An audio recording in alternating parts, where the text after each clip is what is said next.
ਜਿਹੜੇ ਅੱਜ दावे करते हैं, बकवास करते हैं, पौमी टॉमी सारे ਜਿਹੜੇ ਹੈਗੇ ਇਹਨਾਂ ਦੇ ਵੀ ਇੱਕ ਚਿੱਠੀ ਹਰਜੋਤ ਬੈਂਸ ਦਾ ਦਾਵਾ ਹੈ ਦਿਖਾ ਦੇਣ। ਇਸੇ ਫਲਾਈਓਵਰ ਦੇ ਵਿੱਚੋਂ ਇੱਥੋਂ ਲੁੱਟਾਂ ਹੋਈਆਂ। ਇਸ ਕੰਪਨੀ ਦਾ ਕੰਮ ਇਸ ਕਰਕੇ ਡਿਲੇ ਹੋਇਆ ਕਿ ਜੀ ਚਾਹੁੰਦੇ ਸੀ ਕਿ ਸਿਰਫ ਸਾਡੇ ਹੀ ਜਵਾਈ ਦਾ ਮਾਲ ਇੱਥੇ ਆਵੇ। ਉਦੋਂ ਕੋਈ ਨਹੀਂ ਬੋਲਿਆ, ਕਿਸੇ ਨੇ ਚੂੰ ਨਹੀਂ ਕੀਤੀ। ਕਿੱਥੇ ਸੀ? ਕੋਈ ਕਾਉਂਸਲ 'ਚ ਮੁੱਦਾ ਨਹੀਂ, ਕੋਈ ਕੁਝ ਨਹੀਂ। ਪਾਵਰ ਸੀ ਤੁਹਾਡੇ ਕੋਲ ਯਾਰ, ਮੈਂ ਵੀ ਮੰਤਰੀ ਹਾਂ, ਤੁਸੀਂ ਸਪੀਕਰ ਸੀ, ਕਰਾ ਲੈਂਦੇ ਕੁਝ ਇੱਕ ਵਾਰੀ। यानी कंपनी का भी धुआं कढ़िया होया, अड़ के लड़ के रेलवे फाटक दी परमिशन हरजोत बैंस ने करा के दित्तियां। रेलवे दे ब्लॉक एक अधिकारी तो लैके रेलवे मिनिस्टर तो लैके थले तक मैं करा के दित्ते। कुछ आश्रम लोग कहंदे सी ये तां खड़ के भी तमाशा देखते सी भी शिफ्ट नहीं होना, वो भी कुछ आश्रम शिफ्ट कराया। अज भी मानसिकता देखो, इन्नी भारी बरसातां आईयां, पता इत्थों असीं मशीनरी भी सानू ऐदां दा वक्त भी आ गया सी जुलाई जो इत्थों मशीनरी शिफ्ट करके कोई राहत समग्री के उत्ते भी लानी पई। बरसातां अज तमाशा देखने का अच्छा जी नहीं बना। सोच देखो, इन्नी माड़ी सोच, इन्नी घटिया सोच, पर फिर भी रब इन्हां नूं तरक्की देवे, महामाई इन्हां ते भी कृपा करे। मैं तां जदों मैनूं कोई बंदे कहंदे जी थानूं कोई फर्क, मैं कहा नहीं, मैं कहा जदों बोलदे ने मेरे जीवन च मेरी तरक्की हुई है। पूरे पंजाब दे विच एक पासे लोग निमड़ियां पांदे सी कि बाढ़ बहुत पंजाब च आ गया, हड़ बहुत आ गए, रब्बा रब्बा बरसात ना करवाइयो, बरखा रुक जाए। पर दूजे पासे कुछ लोग शरारती जिहड़े अज बड़े साडे वास्ते चैलेंज करदे, वो अपने बेड़े च मोर मचांदे सी, बांदरां नूं बबरू पांदे सी कि बरखा 31 जुलाई तक ना हटे तां जो काम रुक जाए। वो जबान तो कुछ होर करदे सी, पर उन्हां दे मन विच कुछ होर गल सी। असीं उन्हां दी पीड़ ते टीस जाणदे सी।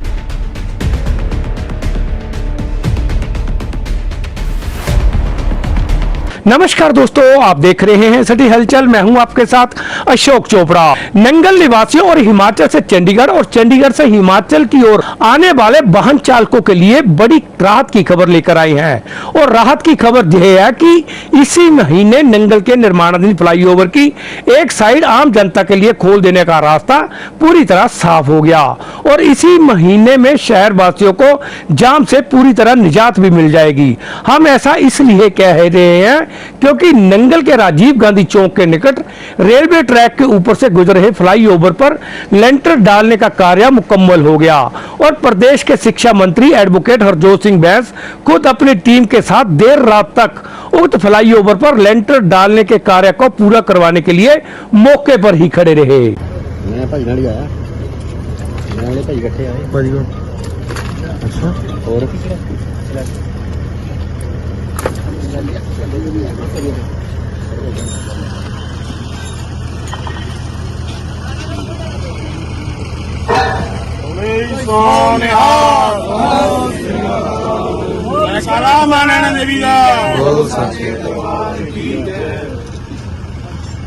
पहले सुने क्या कहा आम आदमी पार्टी के जिला मेडिकल सेल के अध्यक्ष डॉक्टर संजीव गौतम ने। जी सर, अज फ्लाईओवर से जो 31 जुलाई ਨੂੰ ਸਰਕਾਰ ਵੱਲੋਂ ਦਾਅਵਾ ਕੀਤਾ ਗਿਆ ਸੀ ਕਿ ਫਲਾਈਓਵਰ ਚਲਾ ਦੇਣਾ, ਕਿਤੇ ਨਾ ਕਿਤੇ ਕਾਂਗਰਸੀ ਵਰਕਰਾਂ ਵੱਲੋਂ ਵੀ ਜਿਹੜੀ ਨੁਕਤਾਚੀਨੀ ਸ਼ੁਰੂ ਕਰ ਦਿੱਤੀ ਗਈ। ਕੀ ਕਹਿਣਾ ਚਾਹੋਗੇ?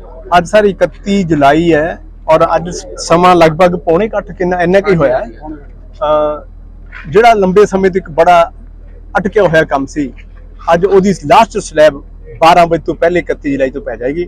ਸਵੇਰ ਨੂੰ ਲੋਕ ਇਹਦੇ ਪਰ ਪੈਦਲ ਸੈਰ ਕਰ ਸਕਦੇ ਨੇ। ਜਿਹੜੇ ਲੋਕ ਕਹਿੰਦੇ ਸੀ ਉਹਨਾਂ ਦੀ ਮੈਂ ਤੁਹਾਨੂੰ ਗੱਲ ਦੱਸਦਾ, ਪੂਰੇ ਪੰਜਾਬ ਦੇ ਵਿੱਚ ਇੱਕ ਪਾਸੇ ਲੋਕ ਨਿਮੜੀਆਂ ਪਾਉਂਦੇ ਸੀ ਕਿ ਬਾੜ ਬਹੁਤ ਪੰਜਾਬ 'ਚ ਆ ਗਿਆ, ਹੜ ਬਹੁਤ ਆ ਗਏ, ਰੱਬਾ ਰੱਬਾ ਬਰਸਾਤ ਨਾ ਕਰਵਾਈਓ, ਬਰਖਾ ਰੁਕ ਜਾਏ। ਪਰ ਦੂਜੇ ਪਾਸੇ ਕੁਝ ਲੋਕ ਸ਼ਰਾਰਤੀ ਜਿਹੜੇ ਅੱਜ ਬੜੇ ਸਾਡੇ ਵਾਸਤੇ ਚੈਲੰਜ ਕਰਦੇ, ਉਹ ਆਪਣੇ ਵਿਹੜੇ 'ਚ ਮੋਰ ਮਚਾਉਂਦੇ ਸੀ, ਬਾਂਦਰਾਂ ਨੂੰ ਬੱਬਰੂ ਪਾਉਂਦੇ ਸੀ ਕਿ ਬਰਖਾ 31 ਜੁਲਾਈ ਤੱਕ ਨਾ ਹਟੇ ਤਾਂ ਜੋ ਕੰਮ ਰੁਕ ਜਾਏ। ਉਹ ਜ਼ਬਾਨ ਤੋਂ ਕੁਝ ਹੋਰ ਕਰਦੇ ਸੀ, ਪਰ ਉਹਨਾਂ ਦੇ ਮਨ ਵਿੱਚ ਕੁਝ ਹੋਰ ਗੱਲ ਸੀ। ਅਸੀਂ ਉਹਨਾਂ ਦੀ ਪੀੜ ਤੇ ਟੀਸ ਜਾਣਦੇ ਸੀ। ਸੋ ਕੋਈ ਗੱਲ ਨਹੀਂ, ਅੱਜ ਜਿਹੜਾ ਪ੍ਰੋਗਰਾਮ ਹੈ, ਇਸ ਜਿਹੜਾ ਵੈਨ ਸਾਹਿਬ ਇੱਥੇ ਆਏ ਨੇ, ਅੱਜ ਉਹ ਸਲੈਬ ਪਵਾ ਕੇ ਜਾਣਗੇ। ਸੋ ਸਾਰੇ ਲੋਕਾਂ ਦਾ ਧੰਨਵਾਦ ਜਿਨ੍ਹਾਂ ਨੇ ਸਾਨੂੰ ਥੋੜੀ ਕੁਝ ਲਫ਼ਜ਼ ਵੀ ਬੋਲੇ, ਕੋਈ ਗੱਲ ਨਹੀਂ। ਸੋ ਸਾਰੀ ਦੁਨੀਆ ਦਾ ਧੰਨਵਾਦ। ਫਿਰ ਤੋਂ ਕਲੀਅਰ ਕਰ ਦਈਏ ਵੀ 3 ਜਿਹੜੇ ਪੋਰਸ਼ਨ ਸੀਗੇ ਇਹਨਾਂ ਦੇ 5-5 ਬੀਮ ਰੱਖੇ ਜਾਣੇ ਸੀਗੇ। ਹੁਣ ਜਿਹੜਾ ਅੱਜ ਲੈਂਟਰ ਪੈ ਰਿਹਾ, ਸਲੈਬ ਪੈ ਰਹੀ, ਉਹ ਕਿਹਦੇ ਉੱਪਰ ਪੈ ਰਹੀ? ਸਰ ਇਹ ਕੰਪਲੀਟ ਜਿਹੜਾ ਥਰਡ ਰਹਿੰਦਾ ਸੀ, ਜਿਹੜਾ ਥਰਡ ਰਹਿੰਦਾ ਸੀ, ਅੱਜ ਲਾਸਟ ਸਲੈਬ 12 ਵਜੇ ਤੱਕ ਪੈ ਜਾਏਗੀ ਔਰ ਬੜੀ ਫਾਸਟ ਕੰਮ ਚੱਲ ਰਿਹਾ। 3 दिन ਤੋਂ ਲਗਾਤਾਰ ਲਗਭਗ 60 ਦੇ ਕਰੀਬ ਲੋਕ ਕੰਮ ਕਰਦੇ ਸੀ। ਅੱਜ ਪੂਰਾ ਜਿਹੜਾ ਗਾ ਜੇ ਕੰਮ ਮੁਕਾ ਕੇ ਆਪਾਂ ਇੱਥੇ ਜਾਵਾਂਗੇ। ਜਿਹੜਾ ਕੁਸ਼ਟ ਆਸ਼ਰਮ ਦਾ ਕੰਮ ਹੈ ਉਹ ਵੀ ਚੱਲ ਰਿਹਾ, ਜਿਵੇਂ ਇੱਥੋਂ ਕੰਮ ਖਤਮ ਹੋਏਗਾ ਕੁਸ਼ਟ ਆਸ਼ਰਮ ਦੀ ਜਿਹੜੀ ਸੜਕ ਪੈਂਡਿੰਗ ਆ ਉਹ ਵੀ ਬਣ ਜਾਏਗੀ। ਪਰਲੇ ਪਾਸੇ ਜਿਹੜਾ NFL ਦਾ ਚੌਂਕ ਵੱਲ ਜਾਰੀ ਹੈ ਉਹ ਵੀ ਬਣ ਜਾਏਗੀ। ਜਿਹੜਾ ਪਰਲੇ ਪਾਸੇ ਜਿਹੜਾ ਰੇਲਵੇ ਕ੍ਰੋਸਿੰਗ ਅਜੋਲੀ ਵਾਲਾ ਸੀ ਉਹ ਕੰਪਲੀਟ ਹੋ ਚੁੱਕਾ। ਸੋ ਸਾਰੇ ਸਾਡੇ ਹਲਕਾ ਨਿਵਾਸੀਆਂ ਨੂੰ, ਪੰਜਾਬ ਤੋਂ ਆਉਣ ਵਾਲੇ ਲੋਕਾਂ ਨੂੰ, ਚੰਡੀਗੜ੍ਹ ਤੋਂ ਆਉਣ ਵਾਲੇ ਲੋਕਾਂ ਨੂੰ, ਦਿੱਲੀ ਤੋਂ ਆਉਣ ਵਾਲੇ ਲੋਕਾਂ ਨੂੰ ਇਸ ਗੱਲ ਦੀਆਂ ਬਹੁਤ ਮੁਬਾਰਕਾਂ ਸਾਰਿਆਂ ਨੂੰ, ਜਿਹਦੇ ਨਾਲ ਸਾਡੇ ਜਿਹੜਾ ਨੰਗਲ ਦਾ ਉਹ ਸ਼ਹਿਰ ਦਾ ਇੱਕ ਬੜਾ ਰਸ਼ ਪੈਂਦਾ ਸੀ ਉਹ ਸਾਡਾ ਬਚ ਗਿਆ। ਫਿਰ ਜਿਹੜਾ ਫੋਬੀਆ ਸੀਗਾ ਉਹਨਾਂ ਬਾਰੇ ਕੁਝ ਕਹਿਣਾ ਚਾਹੁੰਦਾ ਸਰ ਫੋਬੀਆ ਨੂੰ ਪਤਾ ਕੀ ਕਹਿੰਦੇ ਪੰਜਾਬੀ ਚ? ਜੇ ਮੈਂ ਗੱਲ ਕਰਾਂਗਾ ਤਾਂ ਬਹੁਤ ਮਾੜੀ ਗੱਲ ਹੁੰਦੀ। ਫੋਬੀਆ ਨੂੰ ਹੜਕ ਕਹਿੰਦੇ ਪੰਜਾਬੀ ਚ। ਫੋਬੀਆ ਜਿਨ੍ਹਾਂ ਲੋਕਾਂ ਨੂੰ ਸੀਗਾ ਸਰ, ਅੱਜ ਫੋਬੀਆ ਉਹਨਾਂ ਦਾ ਹਟ ਜਾਏਗਾ।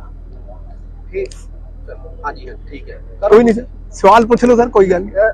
ਫੇਰ ਤੋਂ ਗੱਲ ਕਰੀਏ ਤਾਂ ਇੱਕ ਵਾਰ ਫਿਰ ਕਲੀਅਰ ਕਰ ਦਿਓ ਰਾਹਗੀਰਾਂ ਨੂੰ, ਸਥਾਨਕ ਲੋਕਾਂ ਨੂੰ ਵੀ ਜਿਹੜੀ ਇਹਦੀ ਇੱਕ ਸਾਈਡ ਹੈ ਕਦੋਂ ਤੱਕ ਪੂਰਨ ਤੌਰ ਤੇ ਚੱਲਣੀ ਸ਼ੁਰੂ ਹੋਵੇ? ਇਹ ਟੈਕਨੀਕਲ ਪੁਆਇੰਟ ਹੈ। ਵੈਨ ਸਾਹਿਬ ਇੱਥੇ ਖੜੇ ਨੇ, ਜਿਹੜੇ ਸਿਵਲ ਦੇ ਵਰਕ ਹੁੰਦੇ ਨੇ ਉਹਨਾਂ ਦਾ ਇੱਕ ਆਪਣਾ ਸਿਸਟਮ ਹੁੰਦਾ, ਇਹਨੂੰ ਕਦੋਂ ਚਾਲੂ ਕਰਾਣਾ। ਕੱਲ ਤੋਂ ਬਾਅਦ ਜਦੋਂ ਇਹ ਸਲੈਬ ਪੈ ਜਾਏਗੀ ਉਸ ਤੋਂ ਬਾਅਦ ਇੱਕ ਇਨਸਪੈਕਸ਼ਨ ਹੁੰਦੀ ਪੁਲ ਦੀ, ਜਿਹੜੀ ਆ ਉਹ ਸਿੰਗਲ ਕੰਪਨੀ ਇਨਸਪੈਕਸ਼ਨ ਕਰ ਲੇਗੀ, ਫਿਰ ਲੋਕ ਅਰਪਣ ਕਰ ਦੇਗੀ। ਸਾਡੇ ਵੱਲੋਂ ਇਹ ਪੁਲ ਤਿਆਰ ਹੈ, ਪੈਦਲ ਤੁਸੀਂ ਕੱਲ ਤੋਂ ਜਾ ਸਕਦੇ ਹੋ। ਗੱਡੀਆਂ ਕਦੋਂ ਟਪਾਣੀਆਂ ਇਹ ਸਰਕਾਰ ਦਾ ਜ਼ਿੰਮੇਵਾਰੀ ਹੈ। ਸਾਡੀ ਲੋਕਲ ਟੀਮ ਜਿਹੜੀ ਸੀ ਆਮ ਆਦਮੀ ਪਾਰਟੀ ਦੀ, ਹਰਜੋਤ ਬੈਨ ਜੀ ਦੀ ਟੀਮ, ਹਰਜੋਤ ਬੈਨ ਜੀ ਖੁਦ ਇਹਨਾਂ ਨੇ ਪੂਰੀ ਮਿਹਨਤ ਕਰਕੇ ਦਿਨ ਰਾਤ 24 ਘੰਟੇ ਕੰਮ ਕਰਕੇ ਜਿਹੜਾ ਇਹ ਪੁਲ ਦਾ ਇੱਕ ਕੰਮ ਸਿਰੇ ਚੜਾਇਆ। ਸਾਰਿਆਂ ਨੇ ਐਵੇਂ ਕੰਮ ਕੀਤਾ ਜਿਵੇਂ ਆਪਣੇ ਘਰ ਦਾ ਲੈਂਟਰ ਪੈਂਦਾ। ਸਰ ਵਿਰੋਧੀ ਕਹਿ ਰਹੇ ਜਿੱਦਾਂ ਹੁਣ ਦੇਖੋ ਸਾਡਾ ਹਰ ਕੋਈ ਵਿਰੋਧੀ ਵੀ ਨਹੀਂ ਹੈ, ਇਹ ਮਿੱਤਰ ਕੇ ਆਪਣੇ। 60% ਅਸੀਂ ਕਰਾਇਆ ਅਸੀਂ ਮੈਂ ਦੱਸਦਾ ਕੀ ਹੁੰਦਾ, ਦੇਖੋ ਕੋਈ ਅਗਰ ਇੱਕ 100 ਰੁਪਿਆ ਹੁੰਦਾ ਨਾ, 100 ਦੇ ਵਿੱਚੋਂ ਤੁਸੀਂ 2 ਰੁਪਏ ਘਟਾ ਦਿਓ ਤਾਂ 100 ਨਹੀਂ ਬਣਦਾ, 98 ਰਹਿ ਜਾਂਦੇ। 98 ਭਾਵੇਂ 10 ਸਾਲ ਚੱਲੇ ਰਹਿਣ ਉਹ ਕਦੇ 100 ਨਹੀਂ ਹੁੰਦੇ। ਜਦੋਂ ਕ੍ਰਿਕਟ ਦਾ ਮੈਚ ਹੁੰਦਾ, ਚਾਹੇ 2020 ਦਾ ਹੁੰਦਾ, ਚਾਹੇ ਉਹ ਵਨਡੇ ਦਾ ਹੁੰਦਾ, ਜਿਹੜੇ ਲਾਸਟ ਦੇ ਛੱਕੇ ਹੁੰਦੇ ਵੈਲਿਊ ਉਹਨਾਂ ਦੀ ਹੁੰਦੀ, ਪਹਿਲੇ ਭਾਵੇਂ ਕੋਈ ਮਰਜ਼ੀ ਕਰਦਾ ਰਹੇ। ਸੋ ਕੰਮ ਜਿਹੜੀ ਸਾਡੀ ਪਾਰਟੀ ਨੇ ਇੱਥੇ ਕੀਤਾ, ਸਾਰੇ ਨੰਗਲ ਵਾਸੀਆਂ ਨੂੰ, ਚਾਹੇ ਉਹ ਕਿਸੇ भी पार्टी ਨੂੰ ਬਿਲੋਂਗ ਕਰਦਾ, ਉਹਨਾਂ ਨੂੰ ਸਾਰਿਆਂ ਨੂੰ ਬਹੁਤ ਮੁਬਾਰਕਾਂ, ਸਾਰੀ टीम ਨੂੰ मुबारक। इस दौरान पंजाब के शिक्षा मंत्री ने प्रदेश सरकार खासकर उन पर हर बात को लेकर कटाक्ष करने वालों को खरी खरी सुनाते हुए कहा कि जो विपक्ष के लोग सत्ता में थे उन्होंने अपने कार्यकाल के दौरान कथित तौर पर नंगल को लूटने में कोई कसर नहीं छोड़ी। अब छोटी छोटी बातों को लेकर उन पर छींटाकशी कर रहे हैं।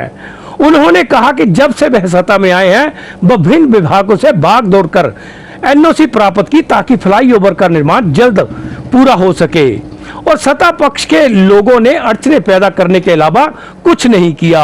उन्होंने कहा कि हालात यह है कि आजकल तो विपक्ष सड़क हादसों के दौरान मारे गए अथवा घायल हुए लोगों को भी उनके खिलाफ भड़काने के प्रयास में जुटा हुआ है ताकि अपनी राजनीति चमका सके। उन्होंने ऐसे लोगों को बाज आने की चेतावनी भी दी।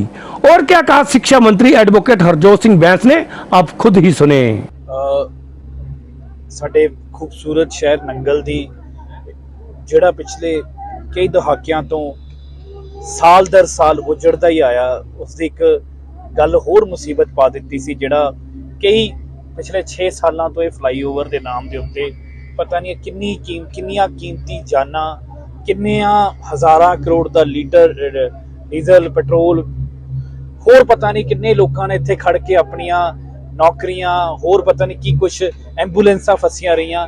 ਇਲ ਪਲੈਨਡ, ਵਿਦਆਊਟ ਪਲੈਨਡ, ਬਿਨਾਂ ਕਿਸੇ ਪਲੈਨਿੰਗ ਤੋਂ ਇਹ ਫਲਾਈਓਵਰ ਦੀ ਸ਼ੁਰੂਆਤ ਕੀਤੀ ਗਈ। 2018 ਚ ਸ਼ੁਰੂ ਹੋਇਆ, ਬੰਨਾ 2020 ਦੇ ਵਿੱਚ ਸੀਗਾ। 2020 ਤੋਂ ਲੈ ਕੇ 2022 ਤੱਕ ਮੇਰਾ ਦਾਵਾ ਹੈ ਕਿਸੇ ਦਾ ਵੀ ਕੋਈ ਇੱਕ ਚਿੱਠੀ, ਜਿਹੜੇ ਅੱਜ ਮੈਂ ਹੁਣ ਉਹ ਸ਼ਬਦਾਵਲੀ ਦਾ ਯੂਜ਼ ਨਹੀਂ ਕਰਨਾ ਚਾਹੁੰਦਾ, ਜਿਹੜੇ ਅੱਜ ਦਾਅਵੇ ਕਰਦੇ ਆ, ਬਕਵਾਸ ਕਰਦੇ ਆ, ਪੌਮੀ ਟੌਮੀ ਸਾਰੇ ਜਿਹੜੇ ਹੈਗੇ, ਇਹਨਾਂ ਦੇ ਵੀ ਇੱਕ ਚਿੱਠੀ ਹਰਜੋਤ ਬੈਂਸ ਦਾ ਦਾਅਵਾ ਹੈ ਦਿਖਾ ਦੇਣ। ਇਸੇ ਫਲਾਈਓਵਰ ਦੇ ਵਿੱਚੋਂ ਇੱਥੋਂ ਲੁੱਟਾਂ ਹੋਈਆਂ, ਇਸ ਕੰਪਨੀ ਦਾ ਕੰਮ ਇਸ ਕਰਕੇ ਡਿਲੇ ਹੋਇਆ ਕਿ ਜੀ ਚਾਹੁੰਦੇ ਸੀ ਕਿ ਸਿਰਫ ਸਾਡੇ ਹੀ ਜਵਾਈ ਦਾ ਮਾਲ ਇੱਥੇ ਆਵੇ। ਉਦੋਂ ਕੋਈ ਨਹੀਂ ਬੋਲਿਆ, ਕਿਸੇ ਨੇ ਚੂੰ ਨਹੀਂ ਕੀਤੀ। ਕਿੱਥੇ ਸੀ? ਕੋਈ ਕਾਉਂਸਲ 'ਚ ਮੁੱਦਾ ਨਹੀਂ, ਕੋਈ ਕੁਛ ਨਹੀਂ। ਪਾਵਰ ਸੀ ਤੁਹਾਡੇ ਕੋਲ ਯਾਰ, ਮੈਂ ਵੀ ਮੰਤਰੀ ਹਾਂ, ਤੁਸੀਂ ਸਪੀਕਰ ਸੀ, ਕਰਾ ਲੈਂਦੇ ਕੁਛ। ਇੱਕ ਵਾਰੀ ਕੁਛ ਨਹੀਂ। ਜਦੋਂ ਦੇ ਬਣਿਆ ਪੁੱਛ ਕੇ ਦੇਖ ਲਓ ਕੰਪਨੀ ਵਾਲਿਆਂ ਨੂੰ, ਯਾਨੀ ਕੰਪਨੀ ਦਾ ਵੀ ਧੂਆਂ ਕੱਢਿਆ ਹੋਇਆ। ਅੜ ਕੇ ਲੜ ਕੇ ਰੇਲਵੇ ਫਾਟਕ ਦੀਆਂ ਪਰਮਿਸ਼ਨਾਂ ਹਰਜੋਤ ਬੈਂਸ ਨੇ ਕਰਾ ਕੇ ਦਿੱਤੀਆਂ। ਰੇਲਵੇ ਦੇ ਬਲਾਕ ਇੱਕ ਅਧਿਕਾਰੀ ਤੋਂ ਲੈ ਕੇ ਰੇਲਵੇ ਮਿਨਿਸਟਰ ਤੋਂ ਲੈ ਕੇ ਥੱਲੇ ਤੱਕ ਮੈਂ ਕਰਾ ਕੇ ਦਿੱਤੇ। ਕੁਸ਼ਟ ਆਸ਼ਰਮ ਲੋਕ ਕਹਿੰਦੇ ਸੀ ਇਹ ਤਾਂ ਖੜ ਕੇ ਵੀ ਤਮਾਸ਼ਾ ਦੇਖਦੇ ਸੀ ਵੀ ਇਹ ਵੀ ਸ਼ਿਫਟ ਨਹੀਂ ਹੋਣਾ, ਉਹ ਵੀ ਕੁਸ਼ਟ ਆਸ਼ਰਮ ਸ਼ਿਫਟ ਕਰਾਇਆ। ਅੱਜ ਵੀ ਮਾਨਸਿਕਤਾ ਦੇਖੋ, ਇੰਨੀ ਭਾਰੀ ਬਰਸਾਤਾਂ ਆਈਆਂ, ਪਤਾ ਇੱਥੋਂ ਅਸੀਂ ਮਸ਼ੀਨਰੀ ਵੀ, ਸਾਨੂੰ ਏਦਾਂ ਦਾ ਵਕਤ ਵੀ ਆ ਗਿਆ ਸੀ ਜੁਲਾਈ 'ਚ, ਜਦੋਂ ਇੱਥੋਂ ਮਸ਼ੀਨਰੀ ਸ਼ਿਫਟ ਕਰਕੇ ਕੋਈ ਰਾਹਤ ਸਮੱਗਰੀ ਦੇ ਉੱਤੇ ਵੀ ਲਾਣੀ ਪਈ। ਬਰਸਾਤਾਂ ਅੱਜ ਤਮਾਸ਼ਾ ਦੇਖਣ ਦਾ ਅੱਛਾ ਜੀ ਨਹੀਂ ਬਣ। ਸੋਚ ਦੇਖੋ, ਇੰਨੀ ਮਾੜੀ ਸੋਚ, ਇੰਨੀ ਘਟੀਆ ਸੋਚ, ਪਰ ਫਿਰ ਵੀ ਰੱਬ ਇਹਨਾਂ ਨੂੰ ਤਰੱਕੀ ਦੇਵੇ, ਮਹਾਮਾਈ ਇਹਨਾਂ ਤੇ ਵੀ ਕਿਰਪਾ ਕਰੇ। ਮੈਂ ਤਾਂ ਜਦੋਂ ਮੈਨੂੰ ਕੋਈ ਬੰਦੇ ਕਹਿੰਦੇ ਜੀ ਤੁਹਾਨੂੰ ਕੋਈ ਫਰਕ, ਮੈਂ ਕਿਹਾ ਨਹੀਂ, ਮੈਂ ਕਿਹਾ ਜਦੋਂ ਇਹ ਬੋਲਦੇ ਨੇ ਮੇਰੀ ਜੀਵਨ 'ਚ ਮੇਰੀ ਤਰੱਕੀ ਹੋਈ ਹੈ। ਮੈਨੂੰ ਪਰਮਾਤਮਾ ਨੇ ਇੱਕ ਆਮ ਘਰ ਦੇ ਨੌਜਵਾਨ ਨੂੰ, ਨਾ ਮੇਰੀ ਉਦੋਂ ਔਕਾਤ ਸੀ ਨਾ ਮੇਰੀ ਅੱਜ ਹੈ, ਮੈਨੂੰ ਮੰਤਰੀ ਬਣਾਤਾ। ਦੁਨੀਆ 'ਚ ਇੱਜ਼ਤ ਹੈ ਜਦੋਂ ਅਸੀਂ, ਤੇ ਮਾਣ ਇਸ ਗੱਲ ਦਾ ਕਿ ਮੁੱਖ ਮੰਤਰੀ ਸਾਹਿਬ ਦੇ ਆਸ਼ੀਰਵਾਦ ਦੇ ਨਾਲ ਉਹ ਕਰਕੇ ਦਿਖਾਤਾ। ਅਗਰ ਉਹੀ ਟੀਚਰ ਅੱਜ ਧਰਨਾ ਲਾਣ ਆਏ ਹੁੰਦੇ ਇੱਥੇ ਤਾਂ ਸਭ ਤੋਂ ਮੋਹਰੇ ਵੀ ਆ ਹੁੰਦੇ ਨੇ, ਪਰ ਕਿਸੇ ਨੇ ਚੂੰ ਨਹੀਂ ਕੀਤੀ ਕਿ ਹਾਂ ਜੀ ਵਧੀਆ ਕੰਮ ਹੋਇਆ ਪੂਰੇ ਪੰਜਾਬ 'ਚ। ਅਗਰ ਕੋਈ ਐਕਸੀਡੈਂਟ ਹੋ ਜਾਵੇ ਉੱਥੇ ਪਹੁੰਚ ਜਾਓ, ਉੱਥੇ ਨਾ ਪਰਿਵਾਰ ਨਾਲ ਸਹਾਨੁਭੂਤੀ, ਨਾ ਜਿਹਦੀ ਮੌਤ ਹੋਈ ਉਹਦੇ ਨਾਲ ਸਹਾਨੁਭੂਤੀ, ਕਰਨਾ ਕੀ ਹੈ, ਹਰਜੋਤ ਮੈਂ ਸੈਂਟ ਮੁਰਦਾਬਾਦ ਕਰ ਦੋ, ਕੋਈ ਬਹਾਨਾ ਵੀ ਤੂੰ ਕਿਸੇ ਤਰੀਕੇ ਨਾਲ ਕੋਈ। ਪਰ ਮਹਾਮਾਈ ਨੇ ਮੌਕਾ ਦਿੱਤਾ, ਗੁਰੂ ਸਾਹਿਬ ਨੇ ਕਿਰਪਾ ਕੀਤੀ ਹੈ, ਅਸੀਂ ਆਪਣਾ ਕੰਮ ਇਮਾਨਦਾਰੀ ਨਾਲ ਕਰਦੇ ਰਵਾਂਗੇ। ਸਾਡਾ ਰੱਬ ਜਾਣਦਾ, ਮੇਰਾ ਪਰਮਾਤਮਾ ਜਾਣਦਾ ਕਿ ਇਸ ਫਲਾਈਓਵਰ ਦੇ ਲਈ ਕੀ ਯੋਗਦਾਨ ਹੈ ਸਾਡੀ ਸਾਰੀ ਟੀਮ ਦਾ, ਡਾਕਟਰ ਸਾਹਿਬ ਸਾਰੇ। ਅਗਰ ਕੋਈ ਚੰਗਾ ਹੁੰਦਾ ਨਾ ਜੀ, ਤੁਸੀਂ ਵੀ ਤਾਂ ਕਾਉਂਸਲਰ ਹੋ, ਆ ਜਾਂਦੇ ਇੱਥੇ, ਕੋਈ ਚਿੱਠੀ ਲਿਖਾ ਦਿਓ, ਕੋਈ ਮਤਾ ਦਿਖਾ ਦਿਓ, ਬਸ ਨਹੀਂ ਸਿਰਫ ਧਰਨਾ ਲਾਣਾ। ਫਿਰ ਹੁਣ ਵੀ ਤਕਲੀਫ ਹੈ ਉਹਨਾਂ ਨੂੰ ਕਿ ਅੱਛਾ ਜੀ ਕੋਈ ਨਾ ਕੋਈ ਕਮੀ ਰਹਿ ਜੇ, ਕੋਈ ਕਰੇ ਬਸ ਅਸੀਂ ਰੌਲਾ ਪਾਈਏ, ਪਰ ਇਹ ਮਾਨਸਿਕਤਾ ਲੰਬੇ ਸਮੇਂ ਨਹੀਂ ਚੱਲਦੀ। ਅੱਜ ਇੱਕ ਬਹੁਤ ਵੱਡੀ ਜਿਹੜੀ ਰਾਹਤ ਨੰਗਲ ਨੂੰ ਇਹ ਹੈ ਕਿ ਅੱਜ ਇਹਦਾ ਜਿਵੇਂ ਕਹਿੰਦੇ ਆ ਜਦੋਂ ਮਕਾਨ ਦਾ ਲੈਂਟਰ ਪੈ ਜੇ ਤਾਂ ਛੱਤ ਬਣ ਜਾਂਦੀ ਹੈ, ਬਾਕੀ ਕੰਮ ਅੱਜ ਇਸ ਫਲਾਈਓਵਰ ਦਾ। ਤੇ ਮੈਨੂੰ ਬੜੀ ਚਿੰਤਾ ਸੀ, ਵਿੱਚ ਇੱਦਾਂ ਦੇ ਹਾਲਾਤ ਵੀ ਸੀ ਕਿ ਉਹਲੇ ਐਂ ਲੱਗਦਾ ਸੀ ਸ਼ਾਇਦ ਵਿੱਚ ਹੀ ਨਾ ਲਟਕ ਜਾਵੇ, ਕੰਪਨੀ ਨਾਲ ਇੱਕ ਦੋ ਇਨਸੀਡੈਂਟ ਦੇਸ਼ ਹੋਏ ਤਾਂ ਇਦਾਂ ਦਾ ਵੀ ਮੌਕਾ ਹੈ ਕਿ ਸ਼ਾਇਦ ਇਹ ਸਾਰੀ ਉਮਰ ਤੇ। ਬਟ ਅੱਜ ਅਸੀਂ ਇੱਕ ਵੱਡੀ ਮਹਾਮਾਈ ਦੀ ਕਿਰਪਾ ਨਾਲ ਇੱਕ ਸਫਲਤਾ ਹੋਈ ਹੈ। ਤੀਜਾ ਸਲੈਬ ਤੁਹਾਡੇ ਨਾਲ ਸਾਹਮਣੇ ਪੈ ਰਿਹਾ। ਡੈਡਲਾਈਨ ਸੀ ਇਹਨਾਂ ਨੂੰ ਕਿਹਾ ਸੀ 31 ਜੁਲਾਈ ਨੂੰ, ਹਰ ਹਾਲਤ 12 ਵਜੇ ਤੋਂ ਪਹਿਲਾਂ, ਜੇ ਨਹੀਂ ਹੋਗਾ ਮੈਂ ਆਪ ਆ ਕੇ ਇੱਥੇ ਬਹਿ ਜਾਣਾ। ਤੇ ਮੈਨੂੰ ਇਹ ਹੈ ਕਿ ਫਿਰ ਵੀ ਇਸ ਜੁਲਾਈ ਦੇ ਮੌਸਮ, ਇਸ ਮਹੀਨੇ ਦੇ ਵਿੱਚ ਜਿੱਥੇ ਘੱਟੋ ਘੱਟ ਮੇਰੇ ਹਿਸਾਬ ਨਾਲ 20 ਦਿਨ ਤੱਕ ਕੰਮ ਹੀ ਨਹੀਂ ਹੋ ਸਕਿਆ ਬਰਸਾਤਾਂ ਕਰਕੇ, ਭਾਰੀ ਬਾਰਿਸ਼ ਕਰਕੇ, ਤੇ ਇੱਥੋਂ ਸਾਨੂੰ ਵੀ ਮਸ਼ੀਨਰੀ ਵੀ ਸ਼ਿਫਟ ਕਰਨੀ ਪਈ ਸੀ। ਡਿਸਟ੍ਰਿਕਟ ਐਡਮਿਨਿਸਟ੍ਰੇਸ਼ਨ ਨੇ ਇੱਥੋਂ ਮਸ਼ੀਨਰੀ ਸ਼ਿਫਟ ਕਰਕੇ ਹੋਰ ਜਗ੍ਹਾ ਤੇ ਲਾਈ। ਉਸ ਦੇ ਬਾਵਜੂਦ ਅਸੀਂ ਟਾਰਗੇਟ ਅਚੀਵ ਕੀਤਾ। ਅੱਜ ਇਹ ਲੈਂਟਰ ਪੈ ਗਿਆ। ਮੈਂ ਨੰਗਲ ਸ਼ਹਿਰ ਵਾਸੀਆਂ ਨੂੰ, ਆਪਣੇ ਸਾਰੇ ਹੀ ਹੋਰ ਵੀ ਬਹੁਤ ਸਾਰੇ ਹਿਮਾਚਲ ਦੇ ਲੋਕ ਵੀ ਇੱਥੋਂ ਚੰਡੀਗੜ੍ਹ ਜਾਂਦੇ ਨੇ, ਤੇ ਬਹੁਤ ਲੋਕਾਂ ਦੋ ਸੂਬਿਆਂ ਦੀ ਇਹ ਲਾਈਫ ਲਾਈਨ ਹੈ। ਹਿਮਾਚਲ ਤੋਂ ਜਿਨੀ ਵੀ ਆਣਾ ਪੰਜਾਬ ਦੇ ਵਿੱਚ ਇੱਕ ਐਂਟਰੀ ਗੇਟਵੇ ਹੈ। ਮੈਂ ਦੱਸਣਾ ਚਾਹੂੰਗਾ ਅੱਜ ਮੇਨ ਜਿਹੜੀ ਸਲੈਬ ਉਹ ਪੈ ਗਈ, ਸਾਰਾ ਲੈਂਟਰ ਅੱਜ ਕੰਪਲੀਟ ਹੋ ਜਾਊਗਾ।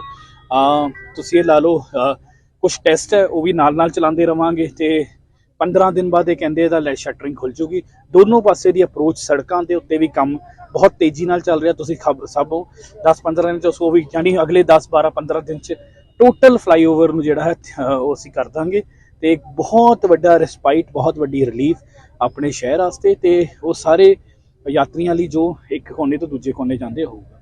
ਬੈਂਸ ਸਾਹਿਬ, ਜਿੱਥੇ ਤੱਕ ਦੇਖਿਆ ਜਾਏਗਾ, ਜਿੰਨੇ ਵੀ ਤੱਕ ਹੁਣ ਤੱਕ ਕਾਰਜ ਕਰ ਰਿਹਾ, ਤੁਹਾਨੂੰ ਉਲਝੇ ਹੋਏ ਜਿਹੜੇ ਸਾਡੇ ਸਾਰੇ ਉਲਝੇ ਹੋਏ ਕੰਮ ਸੀ ਉਹਨਾਂ ਨੂੰ ਤੁਸੀਂ ਬਿਲਕੁਲ ਸਮੂਥ ਕਰ ਦਿੱਤਾ ਹੈ।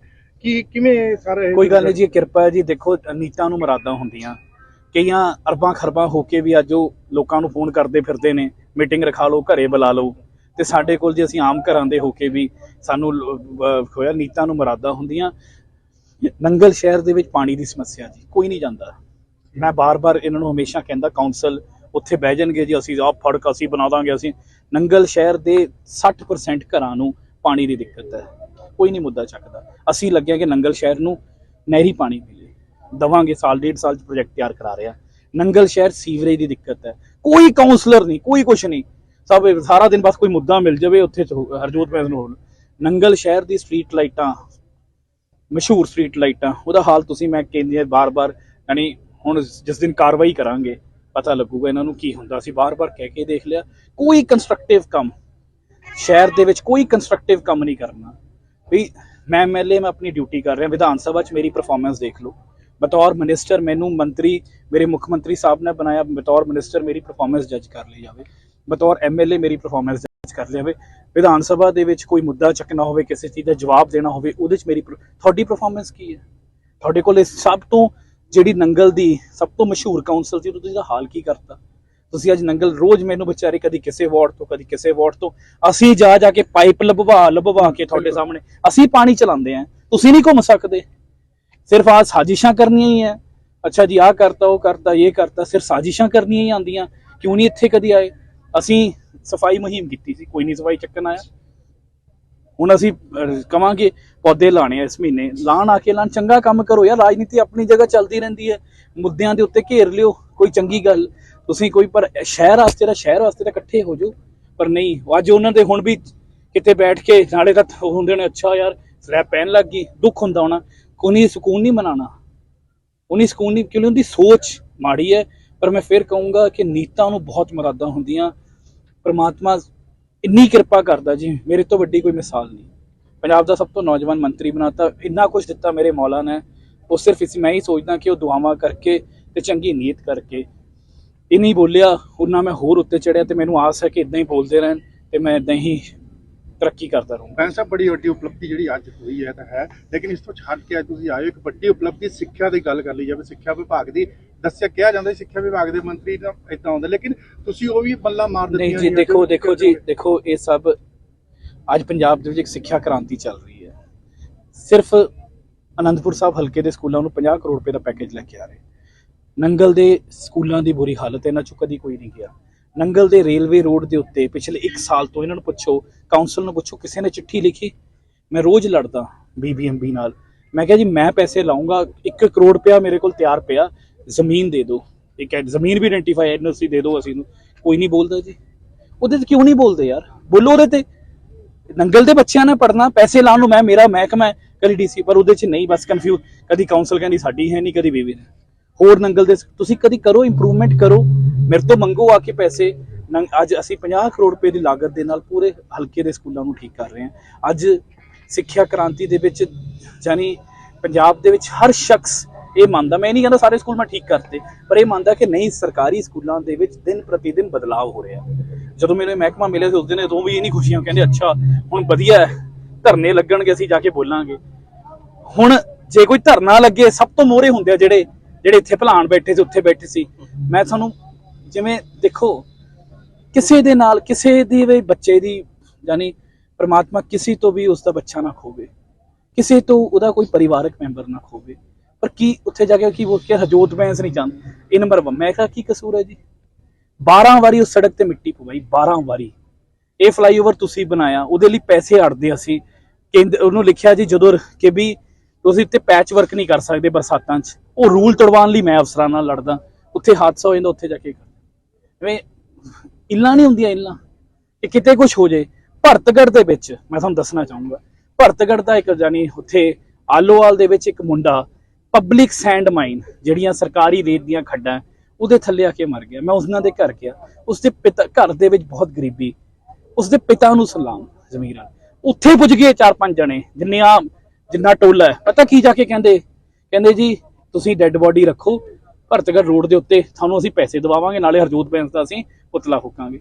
ਉਹ ਕਹਿੰਦਾ ਜੀ ਮੇਰਾ ਰੱਬ ਜਾਣਦਾ, ਮੇਰਾ ਮੁੰਡਾ ਦਿਹਾੜੀ ਤੇ ਗਿਆ ਸੀ, ਸਰਕਾਰੀ ਸਾਈਟ ਸੀ, 550 ਰੁਪਇਆ ਰੋਜ਼ ਕਮਾਉਂਦਾ ਸੀ, ਮੈਂ ਇਹ ਗਲਤ ਕੰਮ ਨਹੀਂ ਕਰਦਾ। ਅਸੀਂ ਉਸ ਪਰਿਵਾਰ ਦੀ ਵੀ ਮਦਦ ਕੀਤੀ। ਯਾਨੀ ਇਦਾਂ ਕਰਦੇ ਕਰਦੇ ਕਿ ਕਿਸੇ ਨਾ ਕਿਸੇ ਤਰੀਕੇ 'ਚ ਕੋਈ ਨਾ ਕੋਈ ਕਰੋ ਜੀ।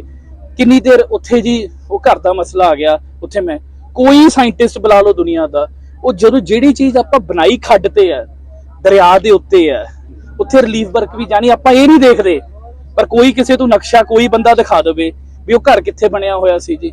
3 ਘੰਟੇ ਉਸ ਦਿਨ 3 ਘੰਟੇ ਕਿਹਦਾ ਨੁਕਸਾਨ ਹੋਇਆ? ਲੋਕਾਂ ਦਾ ਜੀ। ਸੜਕ ਜਾਮ ਕੀਤੀ 1.5 ਦਿਨ, ਕਿਹਦਾ ਨੁਕਸਾਨ ਹੋਇਆ? ਪਬਲਿਕ ਦਾ।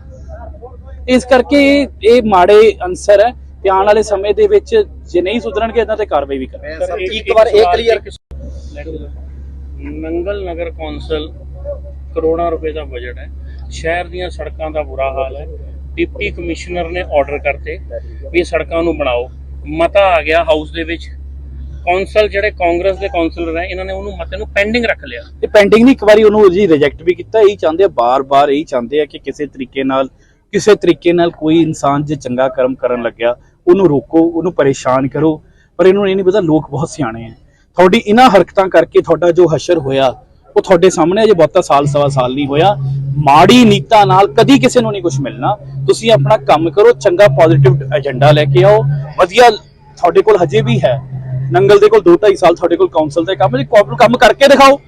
ਤੁਸੀਂ ਕੰਪੈਰੀਜ਼ਨ ਕਰਕੇ ਦਿਖਾਓ ਜੀ, ਸਾਡੀ ਨੰਗਲ ਆ ਦੇਖੋ ਜੀ, ਤੁਸੀਂ ਆਹ ਦੇਖੋ ਬਾਕੀ ਇਲਾਕਾ, ਪਰ ਨਹੀਂ, ਉਧਰ ਨੂੰ ਨਹੀਂ ਤੁਰਨਾ, ਜਾਣ ਕੇ ਪਰੇਸ਼ਾਨੀ ਕ੍ਰੀਏਟ ਕਰਨੀ। ਮੰਤਰੀ ਸਾਹਿਬ ਡੀਸੀ ਸਾਹਿਬ ਦੀ ਵੀ ਗੱਲ ਨਹੀਂ ਮੰਨਦੇ। ਕੋਈ ਗੱਲ ਨਹੀਂ ਜੀ, ਕਰਾਂਗੇ, ਸਾਰਿਆਂ ਦੇ ਵਕਤ ਆਊਗਾ। ਬਹੁਤ ਥੋੜੀ ਜਿਹੀ ਕਾਉਂਸਲ ਦੀ ਗੱਲ ਕਰ ਲਈਏ। ਟੀਮ ਮੌਜੂਦ ਬੈਂਕ ਜੀ ਨੇ ਪੂਰੀ ਜਾਣਕਾਰੀ ਲਈ ਆ ਵੀ ਜਿਹੜੇ ਸੀਵਰੇਜ ਪਾਏ ਗਏ ਹੁਣ ਗਲਤ ਨਕਸ਼ਾ ਨਾਲ ਪਾਏ ਗਏ ਤਾਂ ਫਲੋ ਹੁੰਦੇ ਆ। ਜੇ ਤੁਹਾਡੇ ਸਾਹਮਣੇ ਵਾਰ ਦੀ ਗੱਲ ਕਰ ਲਈਏ, ਤੁਹਾਡੇ ਸਾਹਮਣੇ ਹੈ ਜੀ, ਇਦਾਂ ਦੀਆਂ ਪਾਈਪਲਾਈਨਾਂ ਵੀ ਆ ਜਿਹੜੀਆਂ 15 ਸਾਲ ਤੋਂ ਪੈ ਗਈਆਂ ਪਰ ਉਹਨਾਂ ਚੋਂ ਕਦੀ ਪਾਣੀ ਨਹੀਂ ਗਿਆ।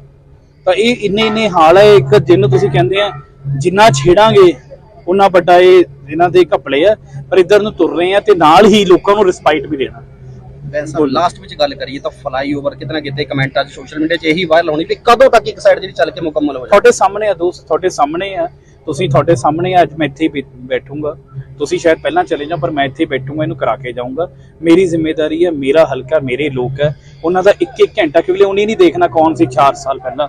ਉਹ ਜਦੋਂ ਉੱਥੇ ਖੜਦੇ ਹੋ ਜਾਨੀ ਉਹਨਾਂ ਨੂੰ ਹੀ ਲੱਗਦਾ ਯਾਰ ਹਰਜੋਤ ਨਹੀਂ ਕੰਮ ਕਰਦਾ। ਇਸ ਕਰਕੇ ਮੇਰੀ ਵੱਡੀ ਕੰਮ ਹੈ। ਨਾਲੇ ਹੁਣੀ ਉਹ ਬੱਚੀ ਕੰਚਨ ਵਿਚਾਰੀ, ਉਹਦੀ ਜਾਨ ਗਈ ਹੈ।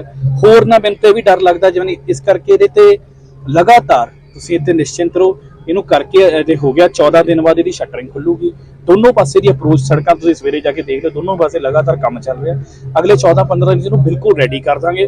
ਕੁਝ ਫਾਰਮੈਲਿਟੀਆਂ ਹੁੰਦੀਆਂ, ਇੱਕ ਫਲਾਈਓਵਰ ਜਦੋਂ ਬਣਦਾ ਉਹਦੇ ਟੈਸਟ ਹੁੰਦੇ ਆ, ਉਹ ਅਸੀਂ ਨਾਲ ਇਹਨਾਂ ਦੇ ਸ਼ੁਰੂ ਕਰਵਾ ਦਿੱਤੇ ਹੈ। ਅਗਰ ਜੁਲਾਈ ਮਹੀਨੇ 'ਚ ਬਰਸਾਤਾਂ ਜਿੰਨੀਆਂ ਜ਼ਿਆਦਾ ਮੀਂਹ ਪਿਆ, ਅਗਰ ਉਹ ਨਾ ਪੈਂਦਾ ਤਾਂ ਅੱਜ ਅਸੀਂ ਤੁਹਾਨੂੰ ਇਹ ਫਲਾਈਓਵਰ ਪੂਰਾ 15-20 ਦਿਨ ਇਹ ਜਿਹੜਾ ਡਿਲੇ ਹੋਇਆ ਉਹਨਾਂ ਹੀ 15-20 ਅਗਸਤ ਦੇ ਵਿੱਚ ਬਿਲਕੁਲ ਰੈਡੀ ਹੋਊਗਾ। ਉਸ ਤੋਂ ਬਾਅਦ ਇਹਨੂੰ ਇਮੀਡੀਏਟਲੀ ਲੋਕਾਂ ਲਈ ਖੋਲਾਂਗੇ। सिटी हलचल के लिए नंगल से करण चोपड़ा की रिपोर्ट।